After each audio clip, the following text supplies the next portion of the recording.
మీకు తెలుసా పౌడర్‌తో మనము నెయిల్ పాలిష్ వేసుకోవచ్చని? చూడటానికి, వినడానికి కొంచెం కొత్తగా ఉన్నా కానీ డెఫినిట్‌గా ట్రై చేయండి. 100% వర్క్ అవుతుంది.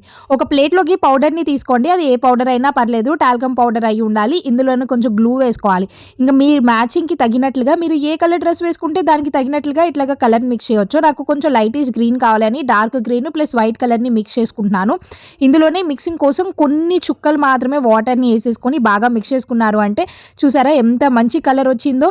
మనకి పెయింట్‌లకి సంబంధించిన బ్రష్ దాంతో పాటే ఇస్తారు. ఆ పెయింట్ మొత్తం కూడా కలిపి మనకి కలర్స్ అన్నీ జస్ట్ ఒక 10-12 రూపీస్‌లోనే వచ్చేస్తుంది. దాంతోనే మనకి బ్రష్ కూడా వస్తుంది. బ్యూటిఫుల్‌గా చేతులకి వేసేసుకొని అది తొందరగా ఆరిపోవాలి అంటే కూలింగ్ వాటర్‌లో ఒక 2 నిమిషాలు ఉంచి ఆ తర్వాత తీసారంటే చూసారా మనము చేత్తో రబ్ చేసినా కానీ అది ఏమీ పోదు. పూర్తిగా ఆరిపోయిన తర్వాత మనము పనులు చేసుకోవచ్చు. మళ్ళీ మనం సోప్ పెట్టి కడిగేంత వరకు అది పోదు. 100% వర్క్ అవుతుంది. మనము రకరకాలవి వందలు పెట్టి కొనాల్సిన అవసరం లేదు. సింపుల్‌గా ఈ చిన్న ఐడియాని పెట్టేసి మనం చాలా రకాలు వేసుకోవచ్చు. మీకు నచ్చితే లైక్ చేసి ఉపయోగపడే వాళ్ళకి డెఫినిట్‌గా షేర్ చేసేయండి.